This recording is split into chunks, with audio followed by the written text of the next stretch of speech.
지금 우리는 교회 절기적으로 대림절 기간을 보내고 있습니다.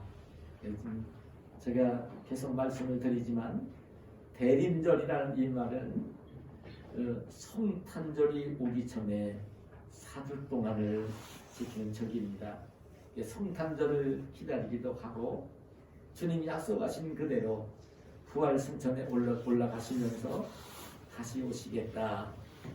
죄악이 관영한 세상을, 가득한 세상을 심판하시기 위해서 다시 오시고 제 택한 백성들을 이제 데리러 다시 오신다고 약속하신 그 다시 오실 예수님을 소망 중에 기다리는 절기입니다. 저는 오늘 이 절기를 보내면서 그런 마음이 듭니다. 참 우리 하나님, 우리 사람들에게는 시간이 지나간 과거의 시간이 있고 현재의 시간이 있고 다가올 미래의 시간이 있습니다. 이렇게 구분을 합니다. 근데 어떤 면 속에서 보면 정말 지나간 과거의 사건이 오늘 나에게 무슨 큰 의미가 있겠나? 뭐 그 성탄절을 왜 기다려야 되고 성탄절을 왜 기쁘게 지켜야 되나?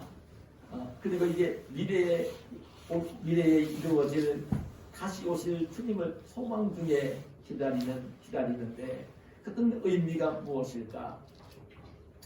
저는요 그런 생각이 들어요.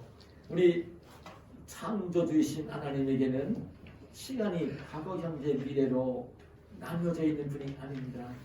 하나님은 시작이시고 끝이시고 처음이고 나중이십니다.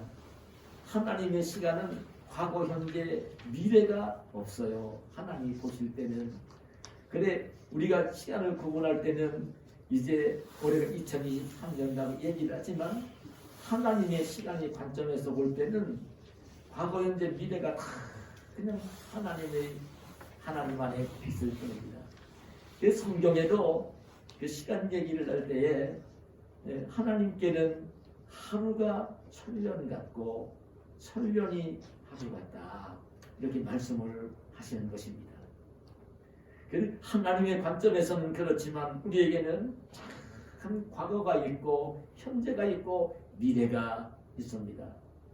그래도 이제 우리는 과거를 잘 돌아보며 그 과거를 잊지 말아야 되고 과거를 돌아보면서 그 과거에 이루어진 잘된 것들을 꼭 기억해야 되고 잘못된 것들도 기억해야 되고 그리고 이제 그런 가운데 다시 오실 미래를 그리면서 현재를 소중하게 가치 있게 살아야 하는 것입니다.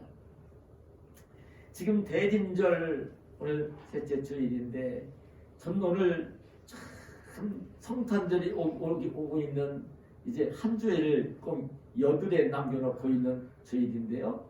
이때 정말 이 성탄절 우리 예수님이 우리 구원주이신 하나님의 독생자이신 예수 그리스도가 육신을 입고 우리를 구원하러 오신 그 첫 번째 성탄절 때 가장 귀하게 쓰임받은 하나님의 사람이 있습니다. 그 중에 하나는 요셉이고 또 하나는 마리아입니다. 오늘 저는 첫 번째 성탄절 때 하나님께서 가장 귀하게 사용하셨던 요셉에 대해서 요셉이 어떤 인물이었는가를 생각해 보면서 오늘 우리에게 들려주시는 하나님의 음성을 듣기를 원합니다. 동정녀인 마리아의 몸을 통해 마리아를 통해 아기 예수가 이 땅에 오실 때에 그때에 아내가 되어지는 마리아를 잘 보호하고 그 마리아가 낳은 하나님의 아들 예수 그리스도를 품에 안기도 하고 목욕도 시키고 옷도 입혀주고 그 먹을 것을 먹여주고 보살폈던 가장 보살폈던 하나님의 사람 그 인물이 요셉입니다. 저는 이 요셉을 생각하면요 그런 마음이 듭니다. 그 당시에 수많은 사람들이 있었어요. 얼마나 많은 사람들이 있었는지 몰라요. 근데 그 많은 사람들 가운데서 왜 요셉을 그 주인공으로 하나님의 아들이 이 땅에 오실 때에 하나님의 아들을 보호하고 기르는 그 함께 기르는 마리아를 보호하면서 가장 역할을 하면서 그 사용을 하신 인물이 바로 요셉입니다. 근데 왜 하나님께서 요셉을 그렇게 귀하게 복을 주시며 사용을 하셨을까? 저는요, 첫 번째로 얘기를 한다면 하나님의 택함을 받고 하나님의 은혜를 입었기 때문입니다. 이 땅에 수많은 사람들이 살지만 그렇게 귀한 성품을 가지고 귀한 인생을 사는 것은요, 하나님의 선택의 은혜를 입은 사람들이기 때문에. 그래, 바울 사도가 자기가 예수 믿는 사람들을 폭행하고 자화독에 가두고 죽이는 일에 앞장섰던 바울 사도가 다메섹 도성에서 부활의 주님을 만나고 난 뒤에 변화되어 평생을 복음 전하는 전도자로 살면서 끊임없이 겸손하게 고백하는 것이 무엇이냐면, 자기가 그렇게 위대한 사도가 된 것은 하나님이 택하신 은혜를 입었고 그 하나님의 말로 표현하는 은혜를 입었기 때문이라고, 내가 낳은 것은 하나님의 은혜로 된 것이라는 고백을 하는 것을 봅니다. 저는 이 요셉이 그렇게 그 시대에 세상에 있는 수많은 사람들 가운데 가장 귀하고 복된 존재, 세상적으로 볼 때는, 세상 사람들 눈으로 볼 때는 그렇게 귀하고 부러워하는 사람으로 보지 않았을지 모르지만, 하나님이 보실 때에, 그리고 역사가 볼 때에, 영원한 하나님 나라에서 영생 복락을 누릴 우리 성도들이 바라볼 때에 가장 귀하게 쓰임받은 인물, 그게 요셉입니다. 근데 하나님의 선택의 은혜를 입고 그렇게 귀한 일을 한 이 요셉이 어떤 인물이었길래, 그 요셉이 어떤 성품을 가지고 어떤 생활을 하고 있었길래 하나님이 그 시대의 수많은 사람들 가운데 가장 복된 사람으로, 귀한 사람으로 사용을 하셨을까? 저는 요셉을 생각하면요, 요셉은요 그렇게 특별한 사람이 아닙니다. 요셉은요 세상적으로 말하면 별 볼 일 없는 사람입니다. 아주 평범한 사람입니다. 그 당시에 세상 사람들이 다 부러워하는 권력을 가진 왕도 아니었고요. 그 요셉은요 공부를 많이 하고 종교적인 권력을 가지고 있는 대제사장도 아니었고요.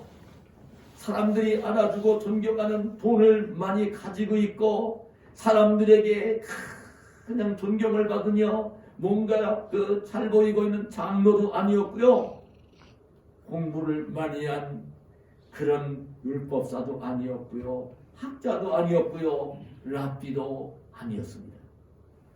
요셉은요, 실상 우리가 마태복음 1장을 보면 그 하나님의 아들이 이 땅에 오시는 것을 족보를 기록하면서 아브라함, 이삭, 야곱, 유다로 이어지면서 이제 바로 요셉을 통해서 요셉과 약혼한 아내 마리아를 통해서 하나님의 아들 예수 그리스도가 오시는 것을 기록을 해주고 있어요.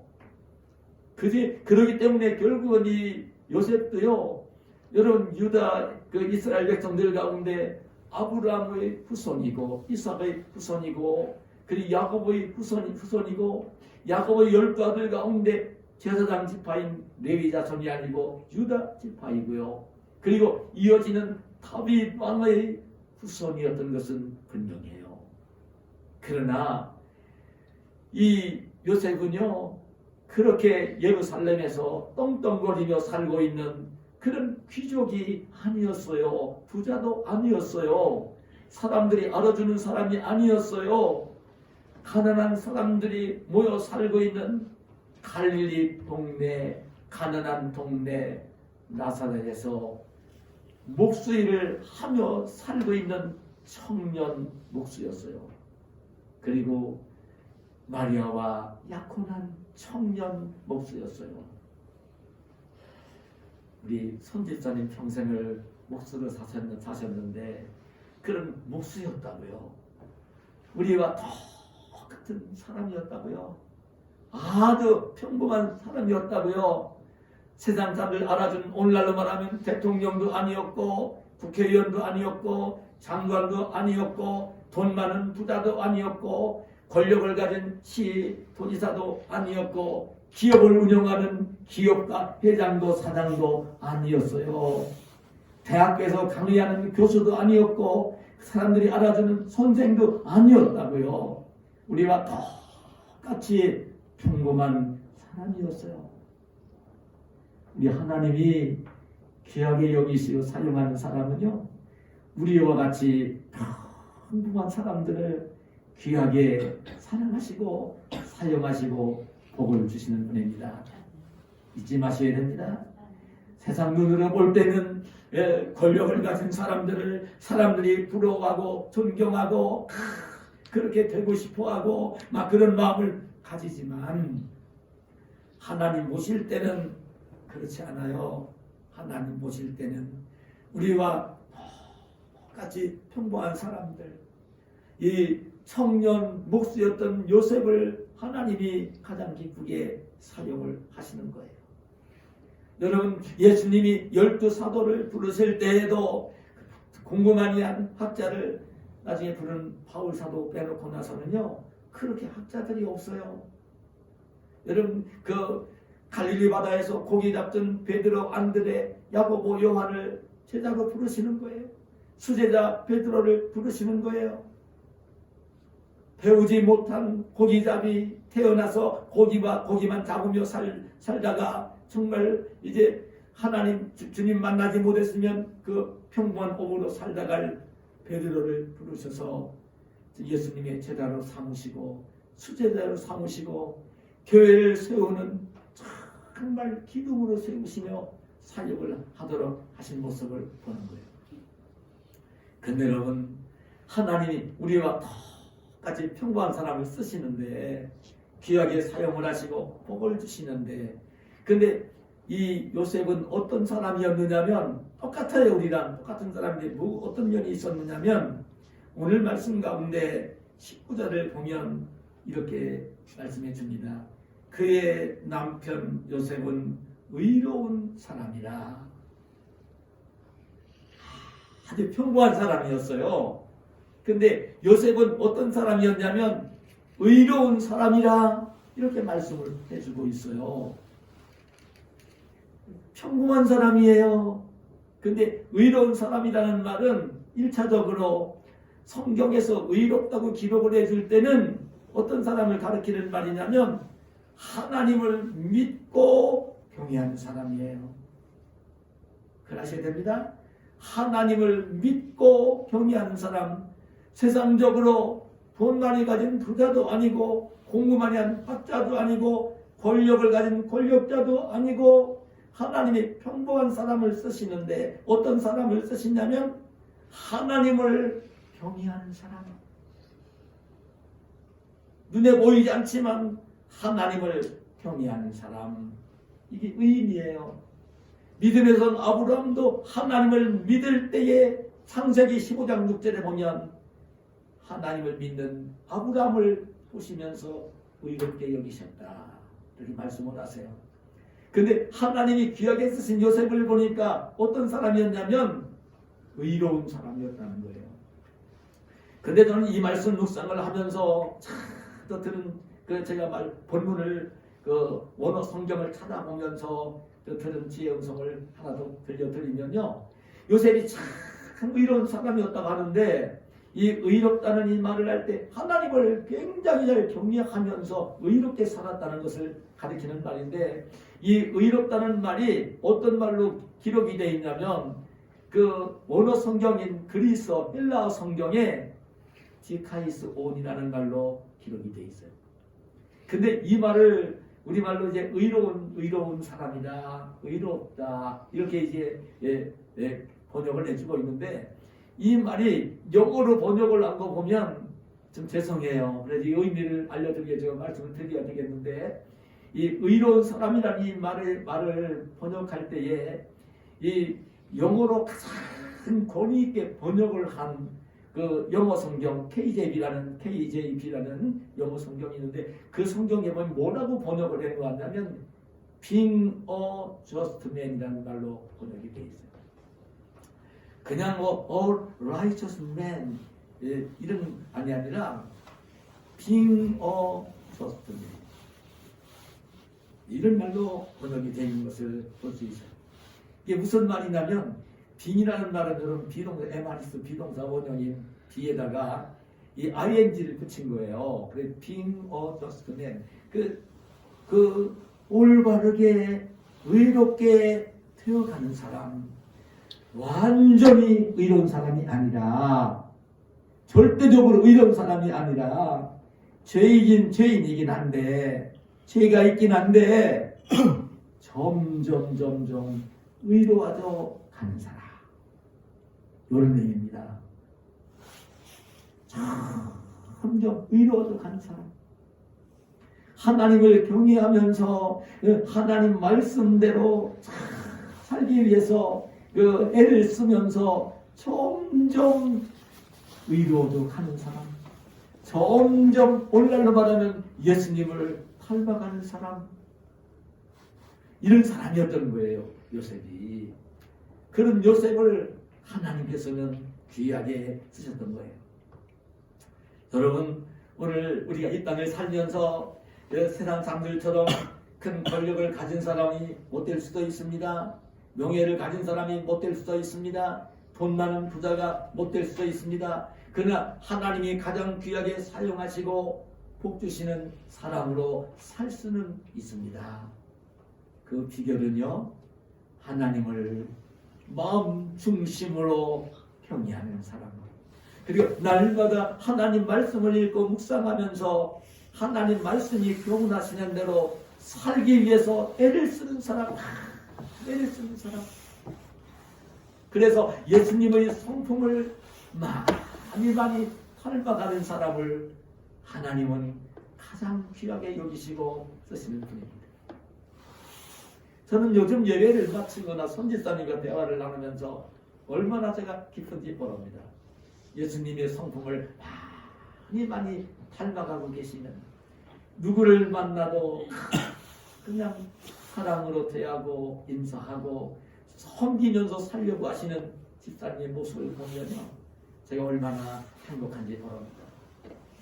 참 아주 귀하신 분이 우리 교회에 계셔요. 말로 표현할 수 없어요. 하나님 나라 갈 때에 가장 귀한 성품을 가지고 사는 우리 그리스도인은 그런 사람이 돼야 되는 거예요. 그런 아름다운 모습이 돼야 되는 거예요. 성경에 나오는 인물들을 다 보면 이렇게 의로워져 가는 사람, 죄가 없진 않아요. 이 육신의 몸을 벗을 때까지는 죄의 문제가 그냥 완전히 해결되지 않아요. 죄성을 가지고 있을 수밖에 없어요. 그러나 하나님이 귀하게 쓰시는 사람은 누구냐면 점점 하나님의 성품을 닮아가는 사람, 하나님을 경외하며 예수님의 성품을 닮아가는 사람, 그런 저와 여러분이 되시기를 축복합니다. 그리고 또 한 가지를 말씀을 드리면, 오늘 19절 하반절 20절 상반절에 보면 이렇게 기록합니다. 그를 드러내지 아니하고 가만히 끊고자 하여 이 일을 생각할 때에, 요셉이 어떤 사람이었는가를 보여주는 표현입니다. 이건 어떤 표현이냐면, 요셉이 알았어요. 지금 자기랑 약혼을 한 아내 마리아가 임신을 한 것을 알게 되었어요. 자기랑 동거하면서 동침도 하지 않았는데 자기랑 약혼한 아내 마리아가 임신을 한 걸 알게 되었다고요. 그때에 이 요셉이 취한 행동이 그런 행동이에요. 그를 드러내지 아니하고 가만히 끊고자 하여 이 일을 생각을 했다. 이게 무슨 말씀입니까? 여러분 지금 이제 이 세상에 어떤 청년들이 결혼을 할 때에 자기랑 동거도 하지 않고 동침도 하지 아니한 그 약혼한 아내가 성혼한 아내가 아기를 임신한 것을 알게 되어질 때에 그때에 어떤 마음이 들겠습니까? 요셉이 아직까지 주의 사자를 통해서 이렇게 현몽을 받으면서 알지 못했어요. 알지 못하고 있을 텐데 아내인 자기 약혼한 아내 마리아가 임신을 한 걸 알게 되었어요. 배가 불러오는 것을 알게 되었다고요. 그때 요셉의 마음이 어떤 마음이었을까? 오늘날로 말하면 참 자기랑 약혼한 아내가 이제 15기로 한 그 아내가 여자가 자기랑 동거도 하지 않았어요. 잠도 한 번 잔 적이 없는데 아기를 가졌어요. 임신을 했어요. 그걸 알게 되어지면 그때 그 남자의 마음이 어떤 마음일까? 요셉도 똑같을 거예요. 참 얼마나 충격을 받았겠어요. 얼마나 분한 마음이 들었겠어요. 얼마나 상대방이 미웠겠어요. 얼마나 고통스러웠겠어요. 요즘에 이런 상황이 벌어지면요, 살인사건이 벌어지는 거예요. 여러분, 나는 오늘 이 시대를 받아보면 참 다를 게 하나도 없어요. 오늘 이 시대에 이런 사건이 벌어지면요, 살인사건이 벌어집니다. 여러분, 인생을 살 때에 살인사건이 벌어지는 장소에 가면 저는 다른 것 없다고 여겨져요. 이 성적인 문제로 범죄가 생겨날 때에 살인사건이 벌어지고요. 돈 때문에, 욕심 때문에, 그거 어떻게 자기가 이기적인 마음으로 갖고 싶어서 다투다가 살인사건이 벌어집니다. 거의 두 가지예요. 가장 죄악이 관영하는 것이 성적인 범죄, 그리고 돈 때문에 벌어지는 것이 사망에 이르게 하는. 가만히 보시면 알 거예요. 나는 그래 요즘 날씨가 되어서 목사로 살면서 참 안타까운 게 뭐냐면 참 이제 동성애를 해도 용서해 받아줘야 되고 동성 결혼을 해도 받아줘야 되고 성평등이고 그리고 이제 아무리 성적인 범죄를 지었어도 이제 처벌도 하지 않고 이런 모습으로 가는 것을 저는 너무 싫어요. 하나님 말씀이 그렇지 않기 때문에 하나님의 뜻과 역행하는 일이에요. 역행하는 일이에요. 그렇기 때문에 참 기독교의 꽃을 피웠던 영국이 그 성평등을 인정하고 그렇게 이제 동성애를 인정하고 그러면서 그냥 교회가 무너져 내리기 시작했어요. 너무 많이 무너져 내렸어요. 미국도 닮아가고 있고요. 이상하게 우리나라까지도 이런 모습이 들어오려고 하는 징조가 보이는 거예요. 말세인 거예요. 시대를 분별할 줄 알아야 돼요. 이 요셉이 이런 상황이 되었을 때 요셉은요 오늘 어떻게 이런 상황이 딱 됐는데 참 어떻게 하고 있냐면 이렇게 얘기를 하고 있어요. 오늘 본문에 보면 그를 드러내지 않냐고 가만히 끊고자 하여 이 일을 생각했다.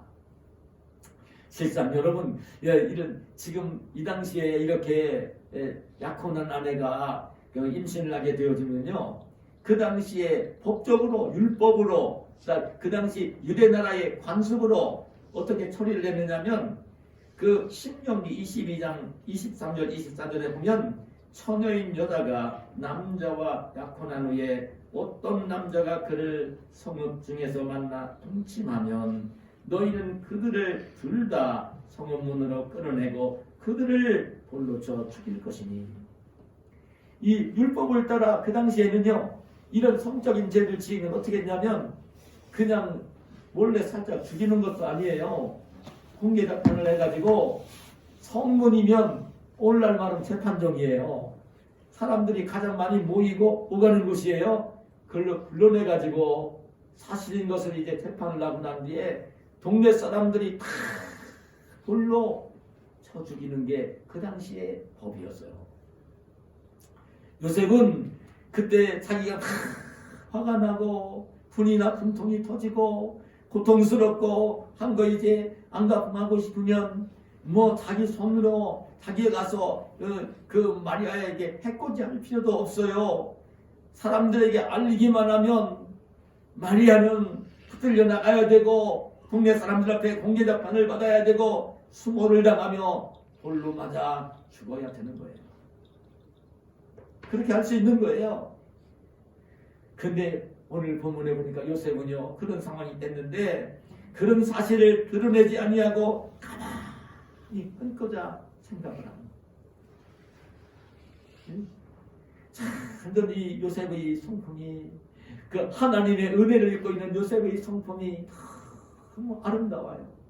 이게 어떤 모습이냐면 요셉은요 마음으로는 너무 믿고 싫고 그렇게 알려가지고 죽게도 하고 싶은 마음도 한편으로 들었을 것이고 그런데도요 참 그 다른 남자의 아기를 가진 그 여자를 아내로 데리고 오기도 싫고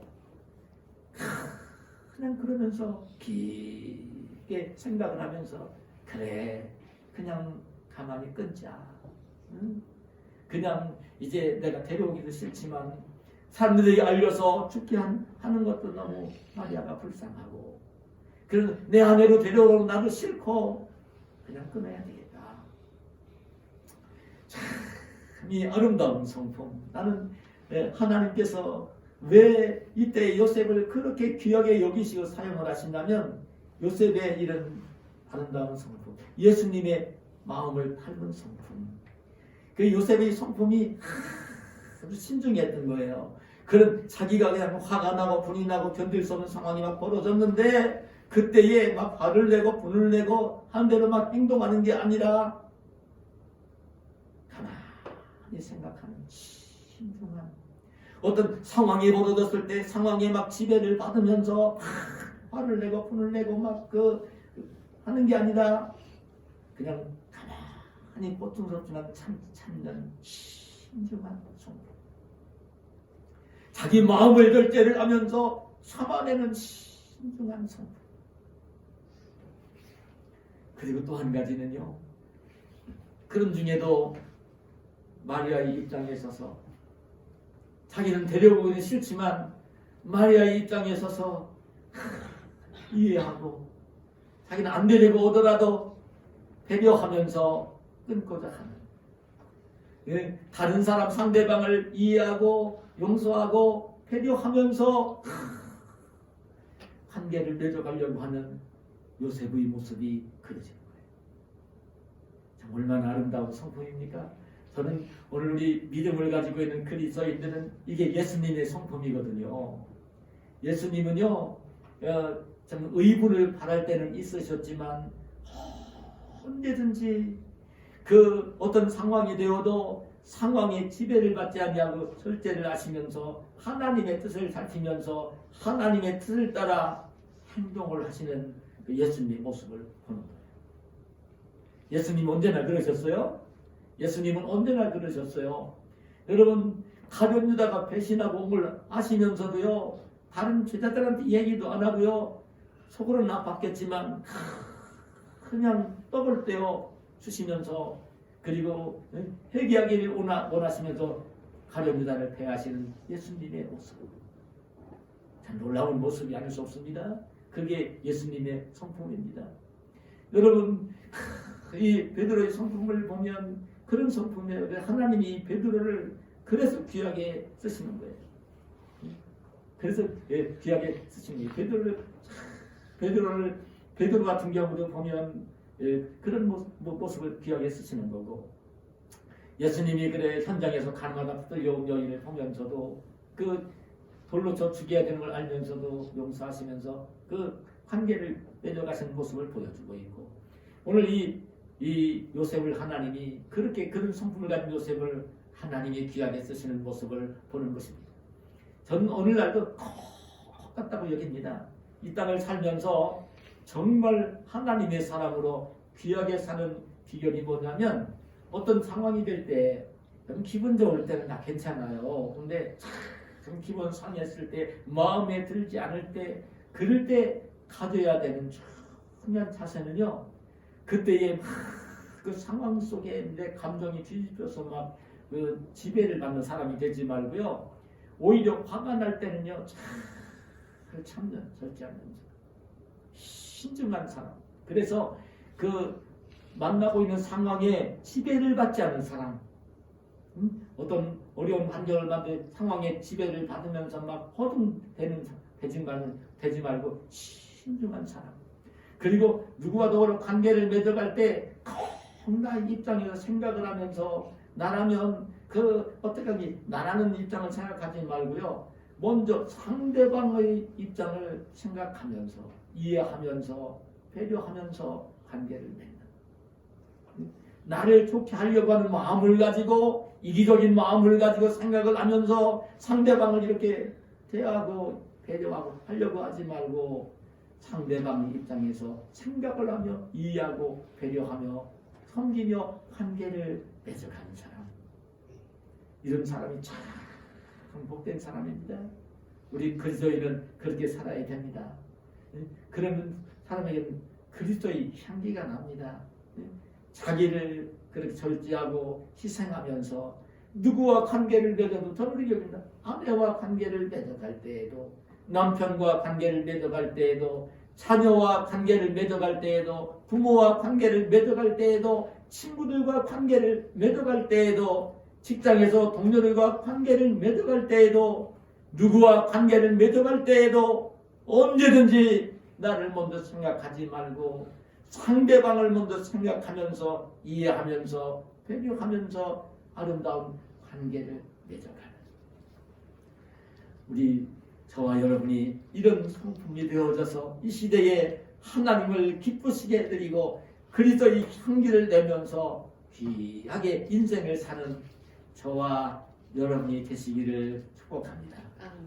한 가지만 더 말씀드리면, 그때에 이 말을 들을 때에 잠을 잡겠지요. 그래, 현몽이라는 말이 그렇게 나와요. 이때에 오늘 20절을 보면, 이 일을 생각할 때에 주의 사자가 현몽하여 이르되, 다윗의 자손 요셉아, 내 아내 마리아 데려오기를 무서워하지 말라. 그에게 잉태된 자는 성령으로 된 것이라. 꿈속에서 주의 사자가 현몽을 하는 거예요. 참 너랑 약혼한 그 아내 마리아 데려오기를 무서워하지 말라고. 그 아기는 성령으로 잉태된 아기라고. 그럴 때에 오늘 24절 25절에 뭐라고 말씀하시냐면, 요셉이 잠에서 깨어 일어나 주의 사자의 분부대로 행하여 그의 아내를 데려갔으나 아들을 낳기까지 동침하지 아니하더니 나음의 이름을 예수라 하니라. 잠을 자다가 꿈속에서 주의 사자를 통해서 하나님의 음성을 들었어요. 다윗의 자손 요셉아, 내 아내 마리아 데려오기를 무서워하지 말라고, 데려오라고. 그 아기는 성령으로 잉태된 아기라고, 하나님이 보내시는 아기라고. 근데 하나님을 경외하고 있는 이 요셉은 꿈속에서 그 주의 사자를 통해 음성을 듣고 난 뒤에 바로 잠에서 깨어나자마자 바로 하나님의 뜻을 순종을 하면서 이 마리아를 데리고 오는 것입니다. 임신한 마리아를 데리고 오는 것입니다. 그리고 이 아기를 낳기 전까지는 마리아와 동침을 하지 않는 거예요. 주의 사자를 통해 하나님의 뜻을 알게 되었을 때에 지체하지 아니하고 그 말씀에 순종을 하고 있는 요셉의 모습을 보여줍니다.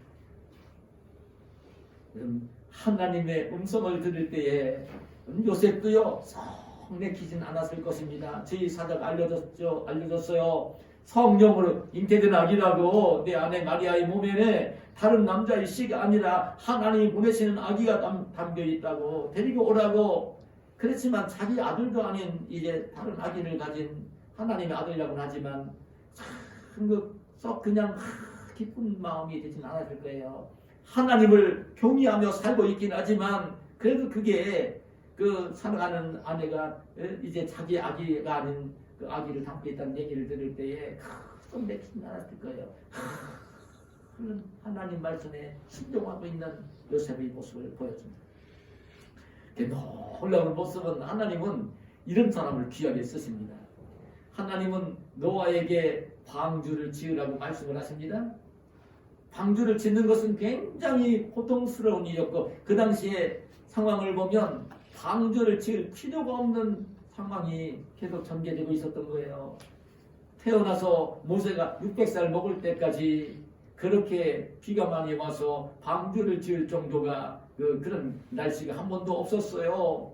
그런 노아에게 방주를 지으라는 거예요. 그러니까 말세가 되면 말세가 하는 사람들도 아니 그 예수님 오시겠다는 말이 어디 있냐고, 우리가 태어날 때부터 이 지구는 그대로 있다고 안 바뀔 거라고 이렇게 얘기하면서 조롱하는 자들이 생겨날 거라고 그랬는데 노아 때도 물로 하나님이 심판하실 때도 그랬다고요. 지금도요 사람들이 그렇게 얘기합니다. 아니 지금 몇천 년 동안 그렇게 불로 세상 심판한 적이 없다고, 주님 다시 오시고 불로 이 세상을 심판하신다 그런 말이 어디 있냐고 세상 사람들 다 그렇게 이야기를 한다고요. 안 믿어지는 거예요. 안 믿어지는 거예요. 노아가 생각할 때도 자기의 이성적으로 경험적으로는 안 믿어지는 거예요. 거기다 방주를 지으면 헛고생만 할 것 같은 거예요. 그 노아는 방주를 짓는 것이에요. 아브라함 보고 그런 얘기를 하시는 거예요. 아브라함이 75살 먹을 때까지 태어나서 자란 동네에 갈대아 우르에 살고 있었어요. 거기에 자기가 살고 있던 집도 있고 땅도 있고 가까운 친척들도 친구들도 다 거기 있고. 근데 하나님이 아브라함을 부르시면서 거기다 두면 안 되겠거든요. 우상 숭배하면서 삶은 두면 안 되기 때문에 불러내시는 거예요. 너는 내가 지시할 땅으로 가라고. 내 고향 내 친척 아버지 집을 떠나 내가 내게 지시할 땅으로 가라고 말씀을 하시는 거예요. 인간적으로 보면 아브라함도 안 떠나고 싶은 거예요. 하나님 말씀에도. 근데 아브라함은 하나님 말씀을 들었을 때 순종하며 갈대아 우르를 떠나는 거예요. 믿음의 세상이 되는 거예요. 여러분 고기를 잡고 있는 베드로에게 이제 나를 따라오라고 내가 너로 사람을 낳는 어부가 되게 해주겠다고. 내가 지금까지는 고기를 잡는 어부였지만 내가 앞으로는 사람을 취하게 될 거라고 이 부르심을 받을 때에 여러분 베드로가 지금까지 태어나서 살아서 부모에게부터 노를 젓는 걸 배우고 고기를 잡는 걸 배우고 고기 잡으며 가족들과 함께 살아왔던 이 베드로가 배와 그물을 버려두고 예수님 따라오라고 하는 이야기를 들을 때에 어떤 마음이 들었겠어요.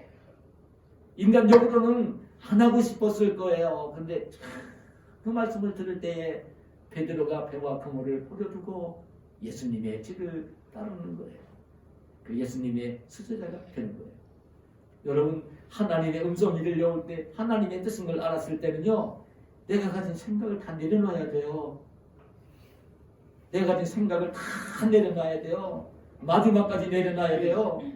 내가 가진 생각을 가지고는요 하나님 말씀을 순종하기가 어려워요. 안 돼요. 다 내려놔야 돼요. 성경을 읽다가 하나님의 음성이 들려오고 이런 설교를 듣다가 하나님의 음성이 들려오면 내가 가진 생각, 자존심, 경험, 지식, 지혜 다 내려놔야 돼요. 그리고 난 뒤에 하나님의 말씀을 마음속에 담으면서 하나님 말씀을 순종해야 되는 거예요. 그럴 때에 하나님은 귀하게 여기시고 사용하시고 복을 주세요. 말씀을 맺겠습니다. 지금 대림절 기간입니다. 성탄절이 오고 있습니다. 다시 오실 주님을 우리들이 기다리며 살고 있습니다. 여러분 오늘 이 시대에 우리가 세상 사람들처럼 권력을 가진 권력자가 못 될 수도 있고 돈 많은 부자가 되지 못할 수도 있고 높은 명예를 가진 자가 될 수는 없지만 정말 하나님이 가장 귀하게 여기시고 복 주시고 행복하게 하나님의 자녀로 살 수 있는 사람은 될 수 있습니다. 그 비결은 다른 데 있는 것이 아니라 날마다 하나님의 말씀을 읽고 묵상하면서 하나님의 음성이 들려올 때 순종하면서 점점 의로워져 가는 사람.